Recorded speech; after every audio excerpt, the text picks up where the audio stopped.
나는 먼저 여러분 모두의 일로 예수 그리스도를 통하여 나의 하나님께 감사를 드립니다.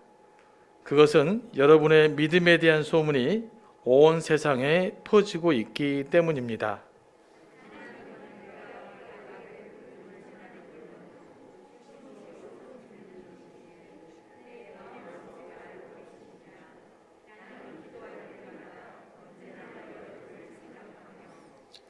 어떻게 해서든지 하나님의 뜻으로 여러분에게로 갈 수 있는 좋은 길이 열리기를 간구하고 있습니다.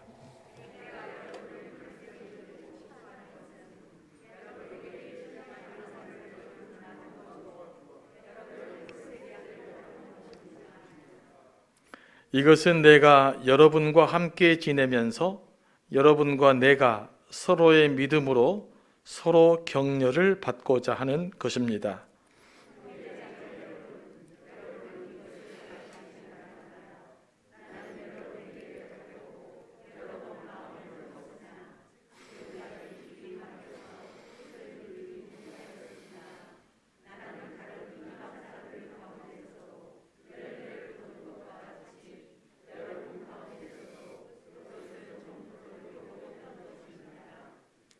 나는 그리스 사람에게나 미개한 사람에게나 지혜가 있는 사람에게나 어리석은 사람에게나 다 빚을 진 사람입니다.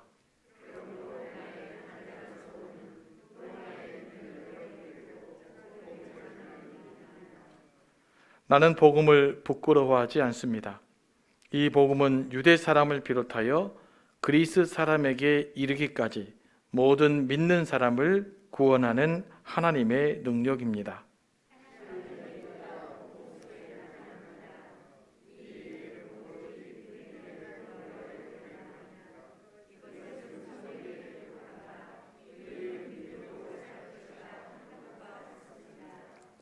아멘. 로마서를 쭉 이렇게 강독하는 이유는 이제 강의를 통해서 또 이 메시지를 통해서 성경을 정확하게 좀 이해하려고 하는 쪽에 집중이 되어 있습니다. 그래서 이 구절이 무슨 뜻이지? 이런 것을 제대로 이해하는 것이 지금 로마서를 강의하는 가장 중요한 목적입니다. 8절부터 살펴봅니다. 나는 먼저 여러분 모두의 일로 예수 그리스도를 통하여 나의 하나님께 감사를 드립니다. 그것은 여러분의 믿음에 대한 소문이 온 땅에 퍼지고 있기 때문입니다. 사도 바울이 무슨 일로 감사하고 있죠? 먼저 여러분 모두의 일로 그러잖아요. 여러분은 누굴까요? 바로 로마 교회 교인들을 말하죠. 로마 교인의 일들로 사도 바울 하나님께 감사를 드리고 있어요. 그런데 로마의 교인들에게 무슨 일이 벌어진 겁니까? 로마 교인들에 대한 믿음의 소식이 온 세상에 퍼지고 있기 때문이다. 이렇게 이야기합니다. 바울은 로마 교회가 어떻게 생겼는지를 몰라요. 그런데 로마 교회 온 사람을 통해서 로마 교회에 대한 소식을 듣습니다. 그런데 로마 교회가 그리스도의 복음 안에 서 있는 거예요. 그리고 그들이 교회 안에 복음으로 서 있다는 소식이 점점점 들려오기 시작합니다. 그 소식을 듣고 사도 바울은 지금 뭐하고 있습니까? 하나님께 감사하고 있는 것이죠. 바울의 이 기쁨은 복음이 전해지는 데 있었어요. 비록 바울이 직접 전도하진 않았지만 로마라는 지역에 어떻게 해서 교회가 생겨났는지는 모르지만 그러나 그 교회가 그리스도의 복음을 듣고 그리스도 복음 안에서 활동을 하고 그 활동에 대한 소식이 다른 지역 사람들에게까지 들려왔다. 바울 나한테까지 들려왔다. 그래서 그 소식 때문에 하나님께 기뻐했다라고 말합니다. 그러니까 이 바울은 무엇에 대한 기쁨이 늘 큽니까? 복음에 관심이 많죠. 그 복음이 전해지는 것을 보고 그 복음이 확산되는 것을 보고 바울은 기뻐했고 하나님께 감사했다는 거죠. 이게 이제 복음적인 감사의 핵심이라고 할 수 있습니다. 여러분은 무엇 때문에 감사를 드리십니까? 여러분의 일이 잘 되면 감사가 되죠. 그런데 정말로 다리 어딘가에 그리스도의 복음이 여전히 증거되고 있다는 사실 때문에 좀 감사해 본 적이 있으십니까? 그리스도의 복음이 증거돼서 나에게까지 왔다는 사실 때문에 감사한 적이 있으십니까? 내가 복음을 전하는 것은 아니지만 세계 도처에 있는 선교사들이 복음을 전함으로써 여전히 복음이 증거되고 있다는 그 사실 때문에 기뻐하십니까? 영적인 기쁨은요, 이런 기쁨이 좀 있어야 됩니다. 9절입니다. 하나님은 내가 그 아들의 복음을 전하는 일로 충심으로 섬기는 분이기에 내 마음속을 알고 계십니다. 나는 기도할 때마다 언제나 여러분을 생각하며. 자, 바울은 하나님을 어떻게 소개합니까? 바울에게서 하나님 어떤 분이에요? 이 9절 말씀에 따르면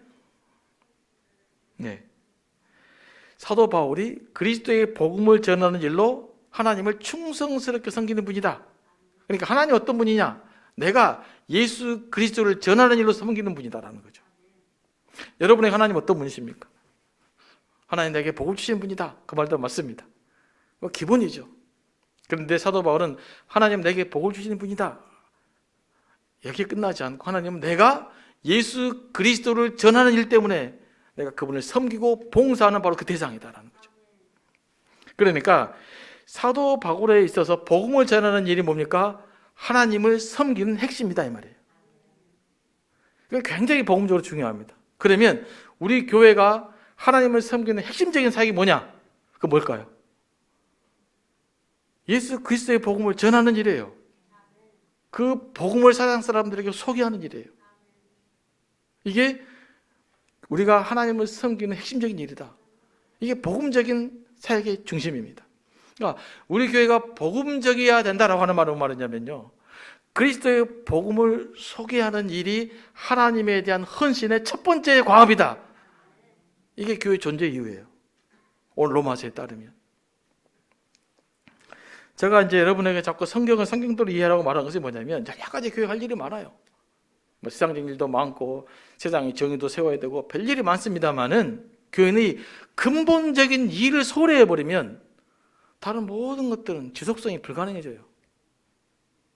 그런데 요즘 이제 많은 교회들 이야기들 들어보고 뭐 뉴스 같은 거 들어보면 한편으로는 이해가 되는데 늘 본질이 놓치고 있어요. 복음의 본질이 무엇인지는 저리 편개쳐버리고 우리가 세상 사람들과 잘 보이기 위해서 뭐를 해야 되냐, 저걸 해야 되냐, 뭐 공평을 세워야 되냐, 공정을 세워야 되느냐, 다 맞는 말이에요. 그러나 중심 뭡니까? 이것이 복음을 대체해서는 안 된다는 말이에요. 복음을 능가해서는 안 된다는 거예요. 복음의 우선순위를 가려서도 안 된다는 거예요. 이것을 우리가 좀 깊이 알아야 됩니다. 그리고 뭐라고 말합니까? 하나님은 내 마음속을 알고 계십니다 라고 말하죠. 이제 사도 바울이 로마인들에게, 로마 교인들을 향해서 하나님이 내 마음을 알고 있습니다 라는 말은 무슨 뜻일까요? 지금 내가 하는 말이 진심입니다. 난 지금 진심으로 여러분에게 편지 쓰고 있습니다, 이 말입니다.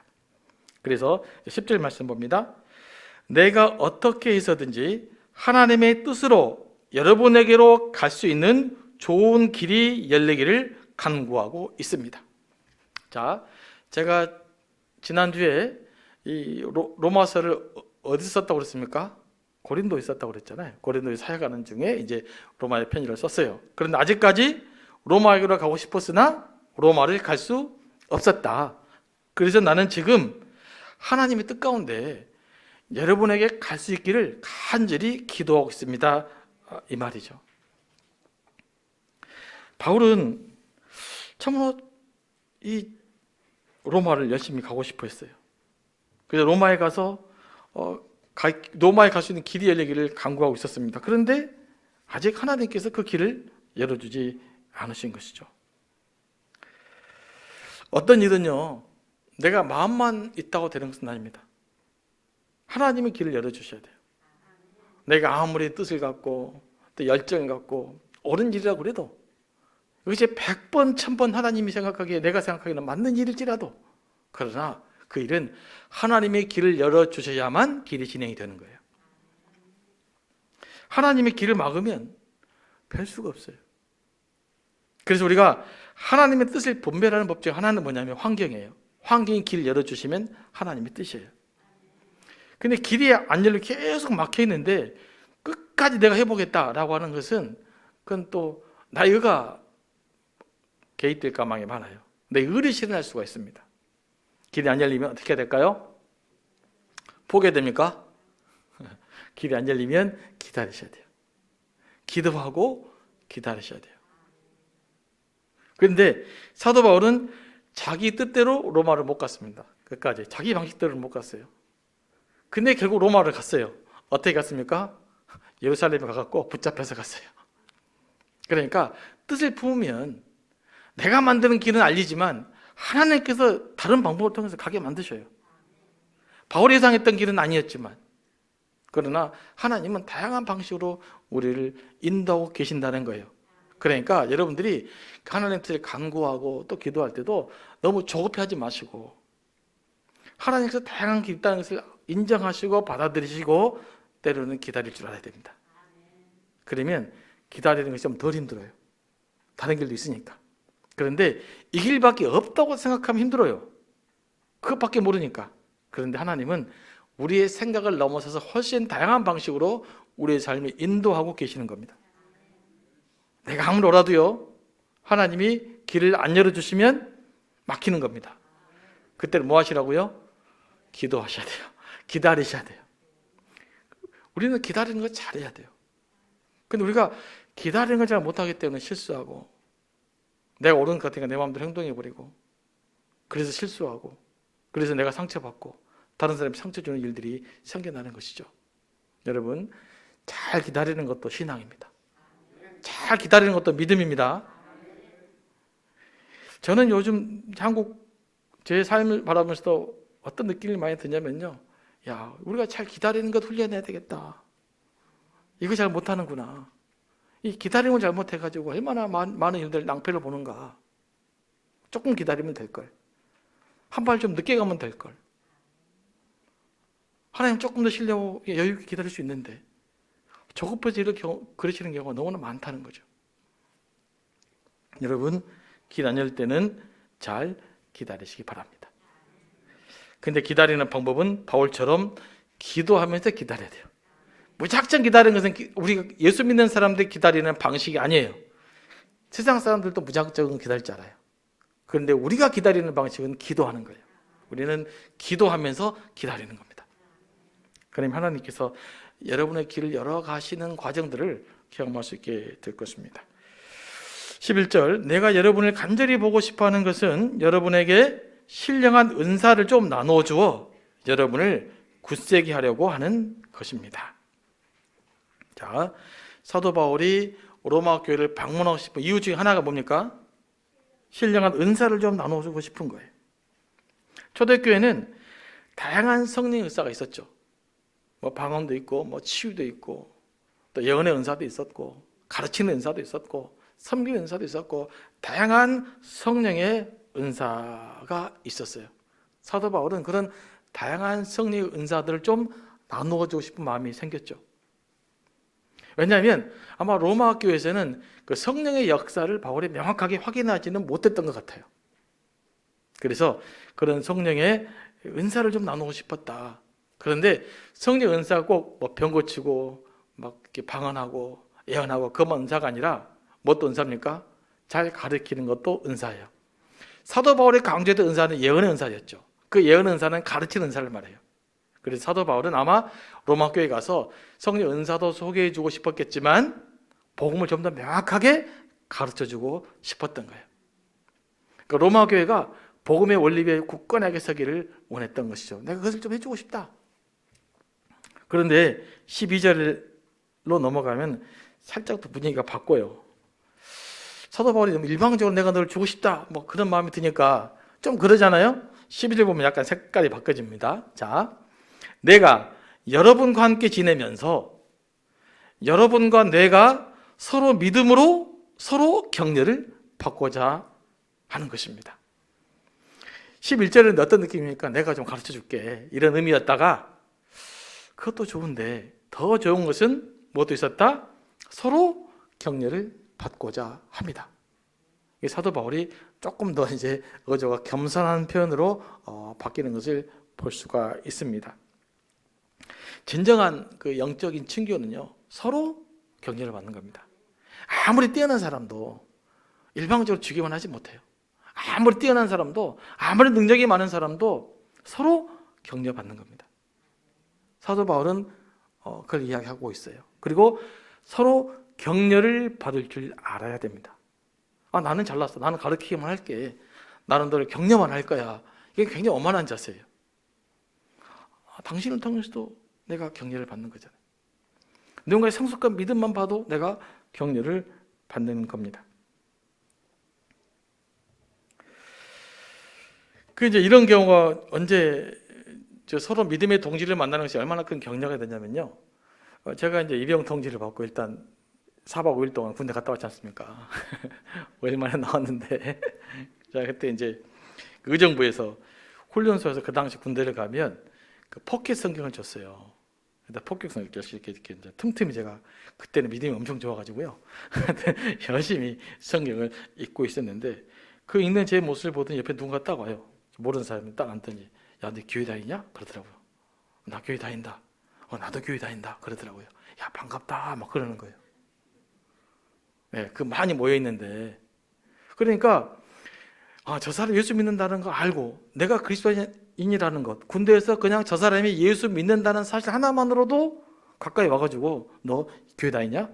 그러면서 막 서로 친밀감이 되고 그 며칠 동안 3박 4일 동안 엄청 친하게 지냈습니다. 서로 모르는 사람이었지만 그렇게 지냈던 과정들을 볼 수가 있어요. 믿음의 동지는요, 서로 만나면 격려가 됩니다. 우리는 뭐 때문에 격려를 받아야 될까요? 나는 서로 사랑하는 교인이다. 너도 서로 사랑하는 교회 교인, 나도 서로 사랑하는 교회 교인. 그래서 우리는 반갑습니다. 여러분 여기서 볼 땐 뭐 우리 교우들끼리 별로 안 반가울지 모르잖아요. 만약에 서울에서 만나보십시오. 얼마나 반가운지 모릅니다. 네, 우리는 그렇게 반가운 사람들이에요. 같이 있으니까 모르고 사는 거지. 근데 왜 꼭 멀리서만 가서 반가워하지 말고 여기서부터 반가우면 좋겠어요.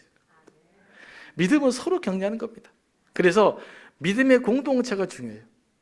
어떤 교회가 건강한 교회인가? 서로 격려받는 공동체가 건강한 공동체고요. 서로 격려받는 교회가 건강한 교회입니다. 사도 바울도 서로 격려받는다고 하잖아요.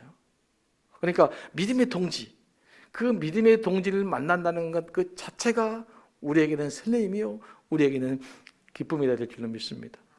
때로는 나라 생각도 다르고 사상도 다르고 다 다른 것이 많아요. 우리 안에 공통점 별로 없습니다. 저와 여러분의 공통점이 얼마나 있겠습니까? 저와 여러분의 가장 큰 공통점이 뭡니까? 예수 믿는 사람이라는 거예요. 저도 예수 믿는 사람, 여러분도 예수 믿는 사람. 그래서 우리는 공동체 믿는 거예요. 오직 예수 안에서. 이 믿음의 이 강력한 공동체식, 이것이 사도 바울은 로마 학교를 알지 못했지만 그런 것들을 느끼고 싶었다라고 이야기하고 있습니다. 23절로도 다시 말합니다. 사도 바울은 형제자매 여러분, 여러분은 이것을 아시기 바랍니다. 나는 여러분에게 가려고 여러 번 마음을 먹었으나 지금까지 길이 막혀서 뜻을 이루지 못했습니다. 나는 다른 이방 사람들 가운데서도 열매를 거둔 것과 같이 여러분 가운데서도 그것을 좀 거두려고 했던 것입니다. 자, 무슨 말 하고 있습니까? 사도 바울이 지금 로마를 갈 계획을 여러 번 세웠어요. 여러 번 세웠는데 세울 때마다 길이 안 열려요. 그래서 못 간 거예요. 그러니까 아마 어쩌면 사도 바울은 그 로마에서 사도 바울과 관련된 사람도 있었잖아요. 다음에 이제 로마서 16장에 보면 인사할 때 보면 아는데요. 그 사람들 통해서 내가 로마로 가고 싶다라는 소식을 전해질지 몰라요. 근데 못 가게 된 거죠. 그래서 또 다음에야 또 가고 싶어. 그랬는데 또 못 가게 된 것 같아요. 그러면 한 3번 정도 가고 싶다 그래도 못 가면 로마 교인들 어떻게 생각할까요? 참 실없네 이 사람. 뭐 온다기는 왜 안 와? 온다고 했으면 와야지. 한두 번도 아니고 말뿐인가? 이런 질문을 할 수 있잖아요. 그래서 사도 바울이 편지를 통해서 다시 이야기하고 있는 거예요. 내가 여러 번 참 너희들 가고 싶었다. 근데 갈 때마다 생각가 길이 막힌다. 나를 양해다오. 뭐 그렇게 이야기하는 겁니다. 그러면서 또 가고 싶은 이유를 말해요. 내가 여러분 가운데서 열매를 좀 거두고 싶다. 그 이야기를 이야기합니다. 복음의 열매를 거두기를 원하는 바울의 마음이 있어요. 복음을 전하고 싶다. 신령한 은사를 나누고 싶다, 열매를 거두고 싶다, 다 복음과 관련된 것이죠. 여기에 대한 열정이 사도 바울은 특심했던 것입니다. 자, 그러면서 이제 14절 말씀 봅니다. 나는 그리스도에게나 미기한 사람에게나 지혜가 있는 사람에게나 어리석은 사람에게나 다 빚을 진 사람입니다. 사도 바울은요, 이 복음에 대한 부채의식을 가지고 살았어요. 이게 사도 바울 된 것입니다. 복음의 부채의식을 가지고 살았어요. 이제 그리스 사람에게나 미기한 사람에게나 지혜 있는 사람에게나 어리석은 사람, 이 표현은요, 실은 이 헬라 사람들이 자주 사용하는 구분법이에요. 그런데 왜 사도 바울이 이런 표현을 썼을까요? 로마에 편지 쓰니까 이런 표현을 씁니다. 그러면 사도 바울은 뭐 계급을 나누고 있는 거야? 그것이 아니고 그들의 표현의 방식을 사용해서 자기가 이 복음에 대한 그 열정을 표현하고 있는 것이죠. 그래서 이제 그 그리스 사람이죠. 그리스 사람은 보통 문명이 발달된 사람으로 표현하고 있고요. 여기서는 이제 미개한 사람은 그리스 사람들에게 비해서 배우지 못한 사람, 문명을 갖지 못한 사람. 그러니까 그리스 헬라 중심의 문화에 밖에 있는 사람. 요즘으로 말하면요, 이 기준으로 따지면 뭐 프랑스 사람이나 어디죠? 프랑스 사람이 괜찮겠지만 영국 사람이나 이 당시로 보면 지금 독일 사람 다 야만인들이에요. 그래서 그런 사람들에게나 나는 복음의 빚진 자다. 그리고 또 유대 사람에게도 지혜 있는 사람에게나 어리석은 사람에게 다 나는 빚을 진 사람입니다 라고 이야기를 하고 있죠. 그러니까 바울은 모든 지역, 모든 사람들을 만날 때마다 복음의 부채의식을 갖고 있었어요. 내가 어떻게 하면 빚을 갚을까? 이런 부채의식이 사도 바울을 되게 만들었던 것입니다. 여러분은 이 복음에 대한 부채의식이 좀 있으십니까? 세상 사람들 볼 때 나는 여러분에게 빚진 자입니다. 예수 안 믿는 사람들을 생각할 때마다 나는 여러분에게 빚진 사람입니다. 그러니까 우리가 예수 믿지 않는 사람들을 바라볼 때 저 인간들 예수도 안 믿까? 안 믿고 살까? 그러지 말고 내가 저분들에게 지금 복음의 빚을 졌다 이렇게 생각하셔야 돼요. 그럼 얼마나 복음에 진실하게 그 복음을 전할 수 있겠어요? 자칫 잘못하면 이제 복음이 오만해질 수 있어요. 나는 구원받은 사람, 바리새인처럼 나는 선민의식이다. 그래서 이제 종종 저 예수도 안 믿는 것들이 이렇게 나올 수 있단 말이에요.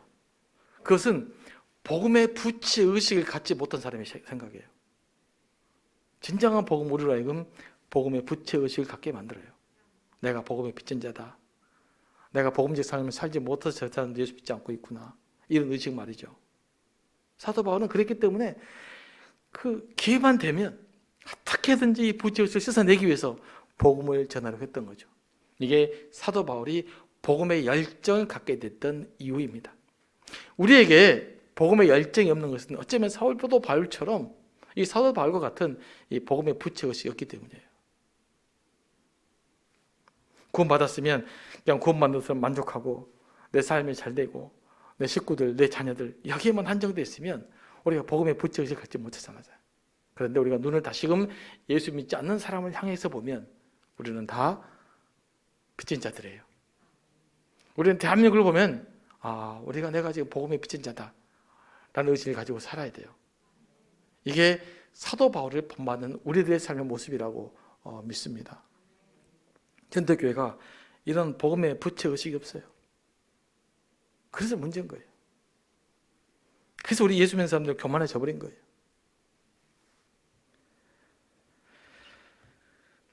그러면서 15절 말씀 봅니다. 그러므로 나의 간절한 소원은 로마에 있는 여러분에게도 복음을 전하는 일입니다. 이렇게 복음의 부채의식 때문에 로마 교인들에게도 그 의식을 표현하고 내 간절한 소망은 뭐냐? 로마에서 복음 전하는 일이다. 이게 이제 사도 바울이죠. 16절 말씀 봅니다. 나는 복음을 부끄러워하지 않습니다.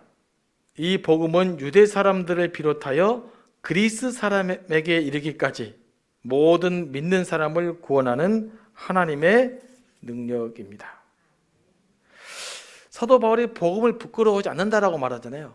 왜 사도 바울은 나는 복음을 부끄러워하지 않는다라고 말했을까요?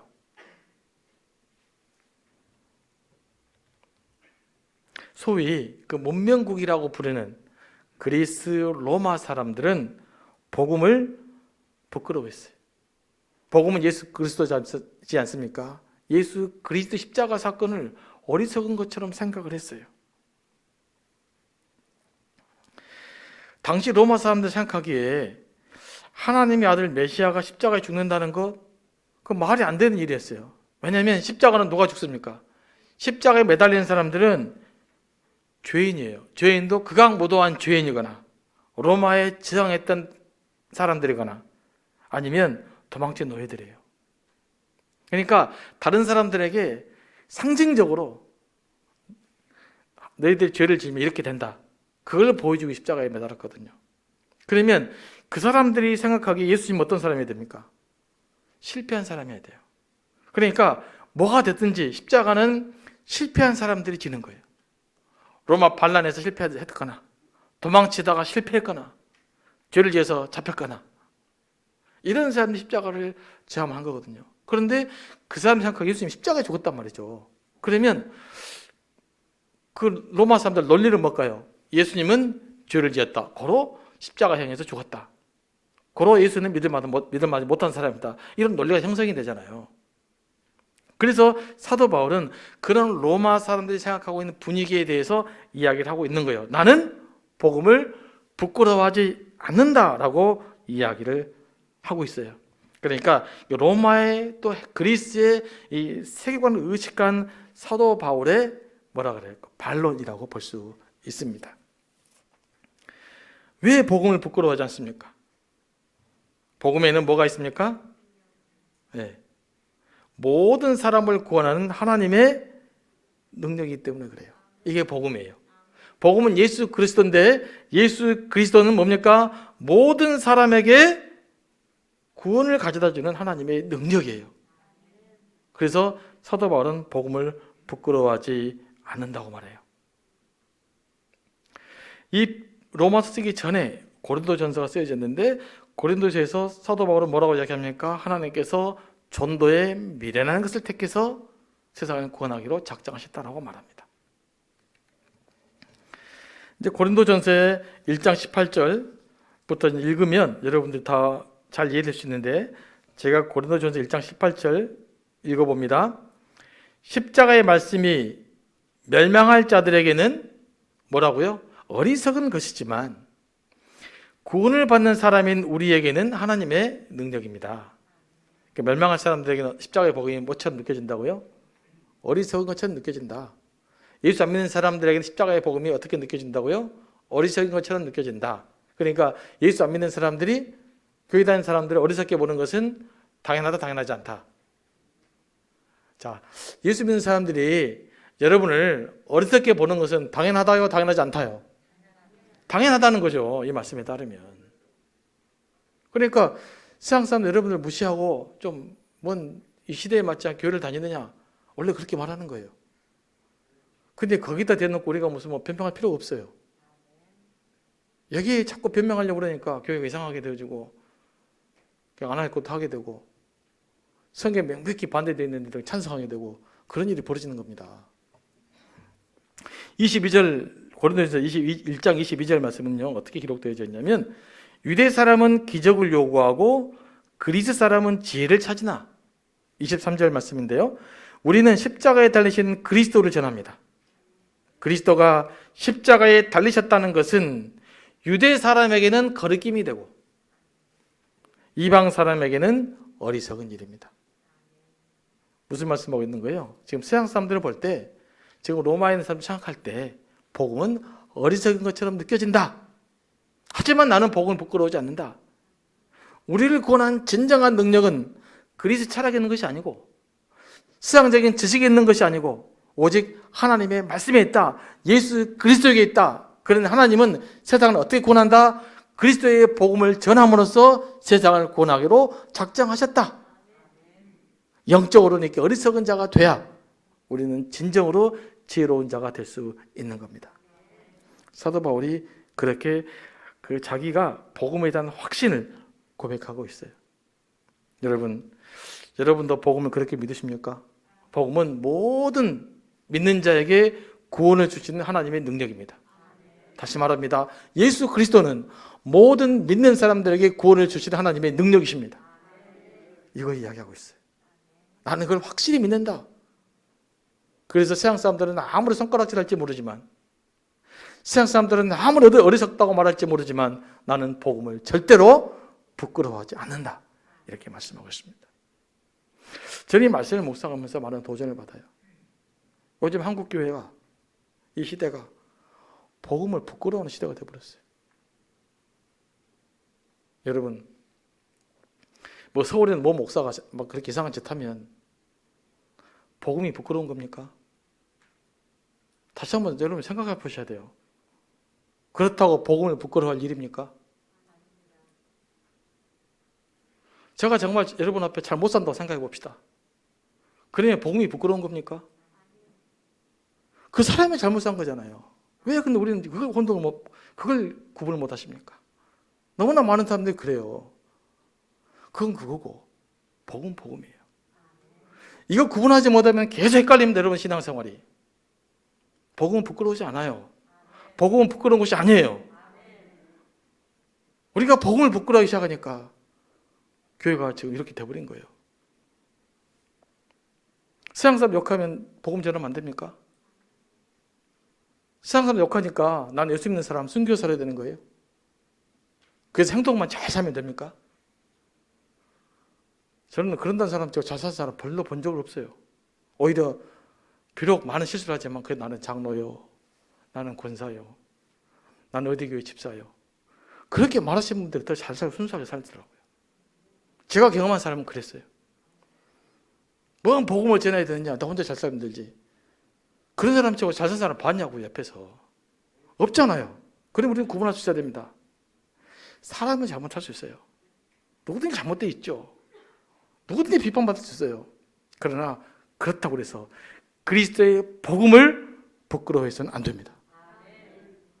우리가 예수 믿는 것을 부끄러워하는 순간, 내가 예수 믿는다는 것을 숨기는 순간 우리는 신앙인이 아니에요. 어떻게 신앙인이라고 말할 수 있겠어요? 예수 믿는 게 부끄러우면 교회 나오지 말아야죠. 그러지 않습니까? 그래요. 그러니까 여러분 예수 믿는 게 부끄러우시면 죄송합니다마는 다음 주부터 교회 안 나오셔도 돼요. 그러지 않습니까? 부끄러운데 왜 나와요? 부끄러운데. 여러분 복음에서 부끄러워하지 마십시오. 예수 그리스도는 부끄러움의 대상이 아니에요.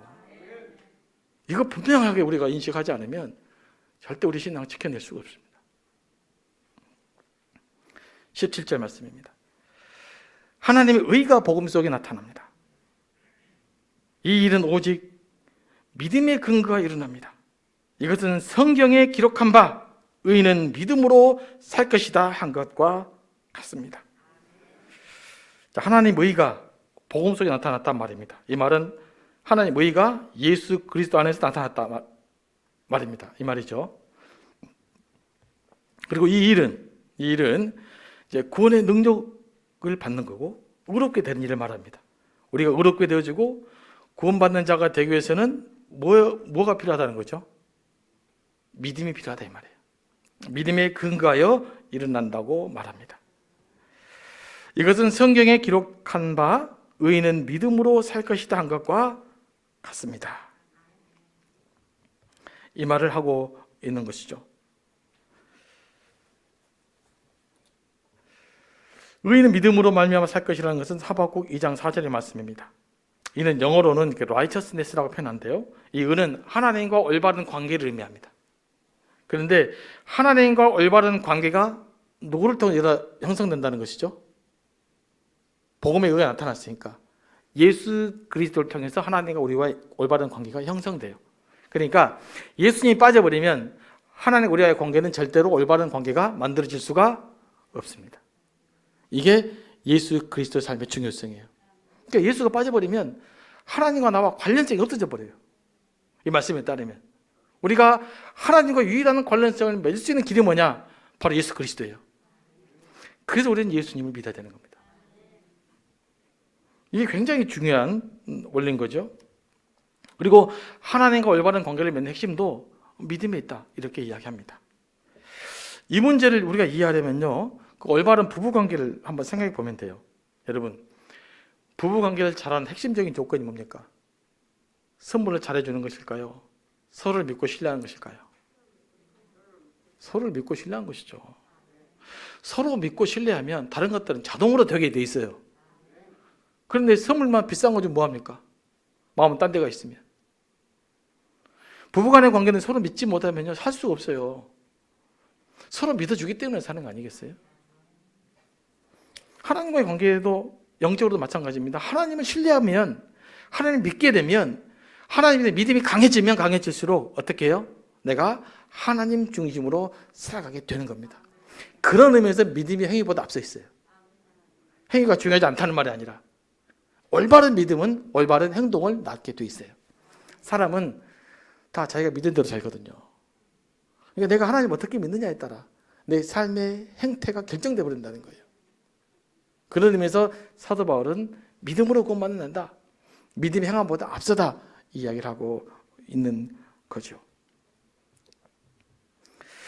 그리고 이 구절을 통해서 이제 사도 바울이 정말 하고 싶은 말이 뭐냐면요, 사람은 행위로 의로워질 수 있는 것이 아니라 예수님을 구주로 믿음으로 의로워진다. 예수 그리스도를 믿음으로 우리는 거룩해진다. 예수 그리스도를 믿음으로 우리는 구원받게 된다. 이 이야기를 하고 있는 겁니다. 하박국 선지자가 하나님을 신뢰하듯이 우리가 예수님을 신뢰할 때 우리는 비로소 의로워진다. 여기서 의로워진다는 것은요, 우리의 본성이 의로워진다는 의미가 아니라 우리의 신분이 의로워진다는 거예요. 구분할 수 있겠습니까? 뭐냐면요, 이게 칭이라는 개념인데 나는 여전히 의롭지 못해요, 실은. 그런데 예수님이 나를 의롭게 만들어준 거예요. 지난번에 한번 설명했지만 이게 예수 그리스도예요. 예수 그리스도. 이게 이제 나라는 인간이 이렇게 있어요. 이게 얘는 아주 나쁜 놈이에요. 여전히 굉장히 나쁜 사람입니다. 그죠? 근데 얘가 이 안에 예수 그리스도 안에 딱 잠겨 있어요. 그 뭐만 남습니까? 그리스도 보이죠? 이것 때문에 어려운 거예요. 자, 우리가 어렵다는 게 무슨 말씀인지 아시겠죠? 이거 헷갈리시면 안 됩니다. 그러면 자, 성에 빠지면 다시 얘가 나와져요. 그럼 이놈은 또 어떻게 됩니까? 얘는 여전히 나쁜 놈이에요. 그러니까 여러분과 나의 세상 삶은 여전히 이 인간적인 나쁜 인간의 수준에서 벗어나지 못해요. 우리가 의로울 수 있는 것은 예수 그리스도 안에 잠겨야 돼요. 이걸 예수 그리스도 아니라, 이걸 인 크라이스트라는 개념이에요. 그리스도 안에서 우리는 새로워지는 거예요. 그리스도 안에서 우리는 거룩해지는 거예요. 우리를 거룩하게 만들고 우리를 의롭게 만드는 것은 예수 그리스도 안에 있는 거예요. 이게 칭의 개념입니다.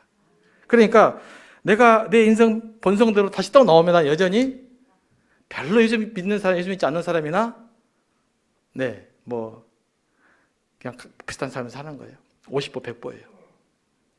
그런데 왜 이걸 잊어버리면 자꾸 이렇게 헷갈리는 삶을 살아가게 되는 거죠. 자, 그러면 우리가 예수 믿고 살아도 너 왜 예수 믿고 그 모양이냐? 그 이야기를 들을 수 있을까요, 없을까요? 들을 수 있죠.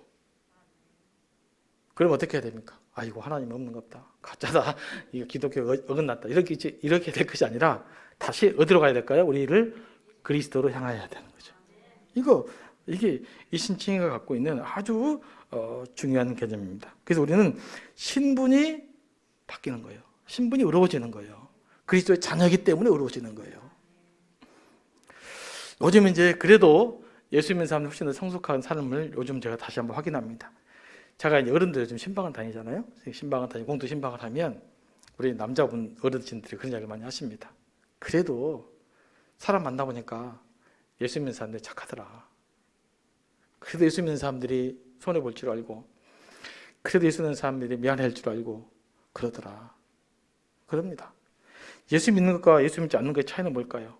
저는 이제 제 삶을 살펴보면서 또 그런 어른들을 만나고 이런 생각을 합니다. 예수 믿으면요, 죄를 안 짓지를 않은 것 같아요. 근데 죄를 지으면 불편합니다. 죄를 지으면 양심의 가책을 느낍니다. 나는 왜 이거밖에 안 될까?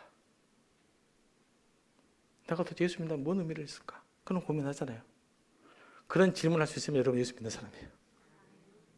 근데 예수 믿지 않는 사람들은 이런 질문도 안 던지고 삽니다. 그냥 죄를 지어도 그냥 뭐 감각이 없어요. 그러니까 예수 믿고 사는 것과 예수 믿지 않고 사는 것 하나, 죄에 대한 감각이에요. 내가 잘못했을 때 잘못한 줄 알아요. 내가 실수했을 때 양심의 가책을 받아요. 내가 잘못하면 속이 상해요. 내가 잘못 살면 너무 마음이 아파요. 그런데 또 잘못 살아요. 또 힘들어요. 그래서 우리는 살아가는 겁니다. 근데 그렇게 살다 10년 살다 20년 더 살다 보면 근데 어느 날 변화되어 있는 내 자신이 발견하게 돼요. 옛날과 비교해 보면 10년 전과 비교해 보면 그래도 내가 달라졌단 말이죠. 우리는 하나님께서 그렇게 변화를 이끌어 가는 겁니다. 그래서 중요한 것은 어디에 있다고요? 예수 믿는 믿음에 있다. 사도 바울이 그 이야기를 하고 있는 겁니다.